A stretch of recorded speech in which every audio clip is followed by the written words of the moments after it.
लड़ाई इन सामंतवादी ताकतों के खिलाफ है। जैसा कि मैं जा रहा हूँ, गाँव देख रहा हूँ, लोग मुझसे कहते हैं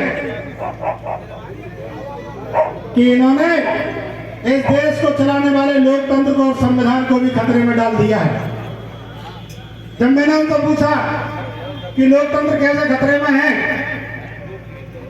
तो लोगों ने मुझे बताया,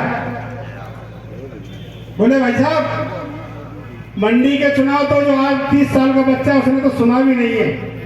आप लोगों को पता है मंडी के चुनाव कब से नहीं हुए? लगभग 15 साल से। सोसाइटी के चुनाव कब से नहीं हुए? लगभग 15-20 साल से। नहरों के सिंचाई के चुनाव कब से नहीं हुए? लगभग 10-12 साल उसको भी हो गए। और तो और नगर पंचायत और ग्राम पंचायतों को भी चुनाव कराने की इनकी मंशा नहीं थी। अगर इनकी मंशा होती तो 5 साल बाद चुनाव कराते। 7.5 साल बाद जो चुनाव हुए हमारे आदरणीय माननीय सुप्रीम कोर्ट के निर्देश पर हुए, तो कहीं ना कहीं ये सामंतवादी ताकतें हम सबके बीच में, आदरणीय बाबा साहब संविधान में जो एक वोट का अधिकार हम सबको देके गए हैं, जिस एक वोट के तहत की दम पर आज समाज में भाईचारा बना हुआ है, गंगा जमुना तहजीब के साथ लोग रहते हैं, प्रेम के साथ रहते हैं, व्यवहार करते हैं, उस एक वोट की ताकत को खत्म करने का काम ये सामंतवादी ताकतें कर रही। अगर वोट डालने का अधिकार हम सबके बीच से छीन लिया जाएगा तो समाज में असामाजिकता फैल जाएगी।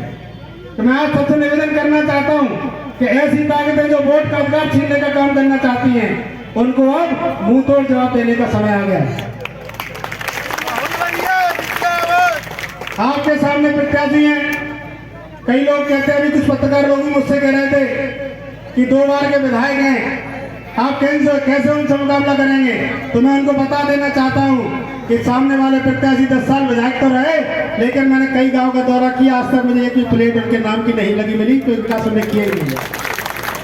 और 2 बार विधायक रहने के बाद भी 2018 में भी भारतीय जनता पार्टी ने उनको टिकट दिया था, और 2018 में आप सबने उनको मेघा विधानसभा में एक ऐतिहासिक हार का उनको मुंह दिखाया था। 26,000 से हराने का काम आप सबने किया था, और वही परिस्थिति आज फिर है। लेकिन इस बार जनता पूरा मन बना चुकी है। पिछली बार 26,000 से हारे थे, इस बार 40,000 से हारने का काम आप सब करेंगे। मैं आप सबसे अंत में यही निवेदन करना चाहता हूं कि 17 तारीख को होने वाले मतदान में आप सब कांग्रेस पार्टी का साथ दें। आपका बेटा, आपका भाई बनकर आप सबकी सेवा करूंगा, आप सबके बीच में रहूंगा, आप सबके मान सम्मान में कोई कमी नहीं आने दूंगा, आपके खिलाफ होने वाले अन्य अत्याचार को बिल्कुल नहीं सहूंगा। आपका बेटा, आपका भाई बनकर आपके साथ हर लड़ाई में आपके साथ रहूंगा। क्योंकि समय कम है, मैं आपसे कहना चाहूंगा कि अगर 140 करोड़ लोगों का जीवन बचाना चाहते हैं, आप देश बचाना चाहते हैं, लोकतंत्र बचाना चाहते हैं, संविधान बचाना चाहते हैं, तो सबसे पहले आपको ये देखना पड़ेगा कि लोकतंत्र को खत्म करना कौन चाह रहा है। मुझे याद है, मुझे समझ भी है कि रात दिन चर्चा इसकी होती है। उसके आधार पर मैं आपसे थोड़ा पूछना चाहता हूं, आपके संज्ञान में है कि नहीं है, मुझे आप बताइए, आवाज लगा के बताइए कि इस देश के लोकतंत्र को खत्म कौन करना चाह रहा है। बहुत बहुत धन्यवाद। लेकिन इस बात को सभी हाथ उठा के बोलते तो ज्यादा अच्छा होता। भाजपा, बहुत बहुत धन्यवाद। तो भारतीय जनता पार्टी जब लोकतंत्र खत्म करना चाहती है, इसका खत्म करने के बिंदु को हम गहराई से समझें कि हम किस तरह से लोकतंत्र बचाएंगे। क्या हम भारतीय जनता पार्टी से लड़ेंगे लाठी से? क्या नहीं, भारतीय जनता पार्टी से लाठी से लड़ेंगे क्या? नहीं, बंदूक गोली से नहीं, पत्थरों से नहीं, पहलवानी से नहीं। भाजपा से लड़ने के लिए बाबा साहेब अम्बेडकर ने संविधान में एक ऐसी बंदूक दी है जो अंधे के कंधे से चला दो दुश्मन के सीने में छेद करती है, उसका नाम है वोट। ये वोट है जो बंदूक दी है, और इस बंदूक को चलाने वाले लोग तमाम तो चला पाते थे, कुछ लोग तो चलाना नहीं जानते थे। तो उनके लिए उन्होंने कहा कि ये चलाना नहीं जानते तो निशाना कैसे लगाएंगे, तो उसका निशाना भी लगा करके रख गए हैं कि अंधा भी अपने कंधे से टाइगर पर उंगली दबा देगा तो दुश्मन के सीने में छेद करेगी, तो अंधे से कहोगे ले जाकर के अभी कल वोट डले थे। तो क्या पूछा गया एक अंधे व्यक्ति से, कहां सील लगाओगे, तो बोला पंजा में।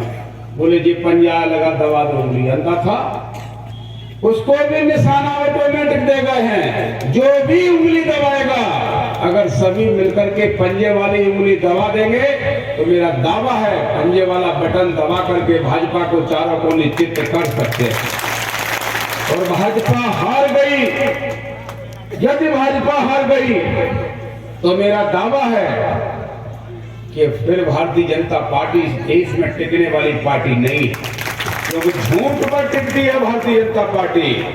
और हम लोग कहते हैं, लोगों से चर्चा भी करते हैं कि जब भारतीय जनता पार्टी इतनी खराब पार्टी है तो तब भी आप वोट क्यों देते हैं, कि हम नहीं देंगे अब, लेकिन अभी तक तो दिए, या कुछ न कुछ तो अभी भी देंगे, 2-4 हजार वोट तो डालेंगे, मुझे मालूम है।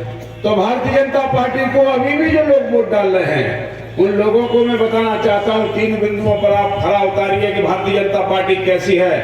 कुछ लोग कहते हैं इसमें धार्मिक लोग हैं इसलिए अच्छी पार्टी है। मैं धर्म की बात पहले कर देता हूं। गाय पूज्य है कि नहीं है पूज्य? तो ऐसा कौन सा कानून भारतीय जनता पार्टी ने बना दिया गाय के लिए, जो गाय घर से निकालना पड़ी लोगों को। गाय जब घर से निकालना पड़ी तो घर से निकली गाय पहुंची किसान के खेत में, और किसान का खेत उसने बर्बाद किया तो किसान मरा।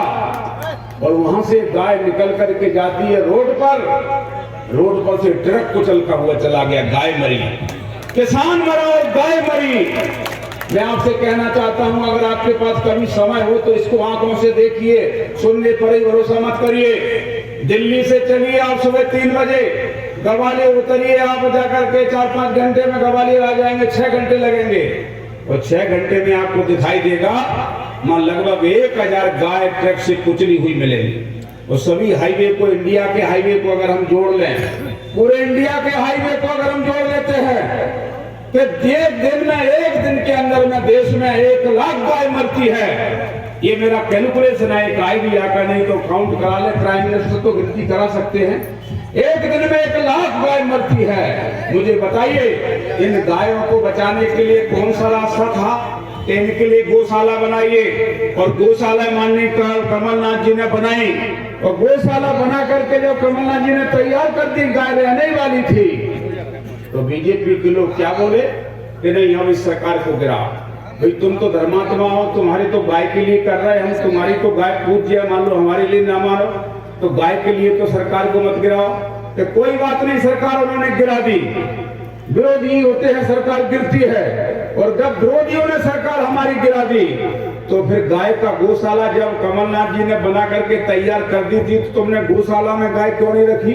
उन गौशालाओं में इन्होंने ताले डलवा दिए। अब मुझे जवाब दीजिए, 1 लाख गाय रोज मरती है, उसका पापी कांग्रेस है कि भाजपा? जरा बताइए,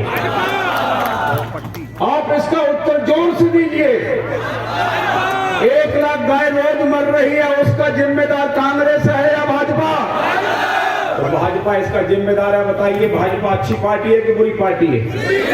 दूसरा बिंदु बता रहा हूं, किसानों से संबंधित कल हमेशा भाजपा ही कहते हैं कि किसान हमारा वोटर है, किसान हमारा मतदाता है, और हम किसानों के नेता हैं। ये मुंह फाड़ फाड़ करके भाषण देने वाले भारतीय जनता पार्टी के लोगों से पूछना चाहता है कि जब कमलनाथ जी ने 27 लाख किसानों का कर्जा माफ किया तो किसान तो तुम्हारे थे, तुम्हारी काम तो हो रहा है। आपका बच्चा रोड पर गिर जाए, चोट लग जाए, लहू निकलने लगे, और कोई आपका विरोधी आकर के बच्चे को गोद में लगा ले, लहू पूछ करके उसको गले से लगा करके आपको देने आए, तो क्या आप वो विरोधी को गालियां देंगे क्या कि तूने हमारा बच्चा क्यों मारा, तूने हमारे बच्चे को क्यों पकड़ा? तो मुझे बताइए, जब किसान अगर इनका है, किसान इनका मतदाता है बीजेपी वालों का, तो किसानों का कर्जा कमलनाथ जी माफ कर रहे थे, तो इनको तो कमलनाथ जी को धन्यवाद देना चाहिए था कि भाई हमारे किसान का कर्जा माफ कर रहे हैं। इन्होंने सरकार गिराई, तो सरकार गिरा दे, कहा गया विरोधियों की गिराते, कोई बात नहीं। तो जब तुम्हारी सरकार बनी, क्या तुमने किसानों का कर्जा माफ कर दिया था क्या? नहीं किया। तो मुझे बताइए, किसान का हितैषी कांग्रेस हुई कि भाजपा हुई? और मैं आपसे दावे से कह सकता हूं, यही नहीं, मैं कर्मचारियों के बारे में कहना चाहूंगा।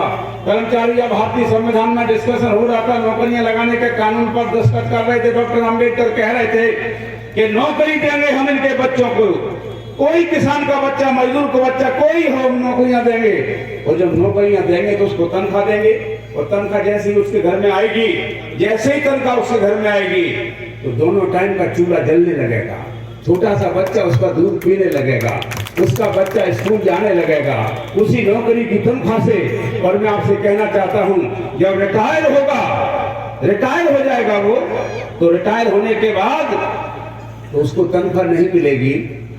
तो जैसा जहां से शुरू हुआ था वहीं आ गया कि नहीं आ गया? तो फिर आगे डिस्कशन हुआ, नहीं हम आधी तनख्वाह पूरी जिंदगी भर देंगे। जब तक नौकरी करने वाला व्यक्ति पूरी जिंदगी भर इनको आधी तनख्वाह देंगे, उसका नाम है पेंशन। और व्यक्ति को देंगे जो नौकरी करता है, वो अगर खत्म हो जाता है उसकी पत्नी को देंगे, तो उसका जीवन दान चलता रहा, दोनों टाइम का चूल्हा जलता रहा। ये गरीब कमजोर कर्मचारियों के घर का 2 टाइम का चूल्हा किसने बंद कराया? भाजपा ने। बच्चे को दूध पी रहा था, किसने बंद कराया? भाजपा ने। उनको निवाला मिलने लगा, उस परिवार का पेट भरने लगा, किसने बंद कराया? भाजपा ने।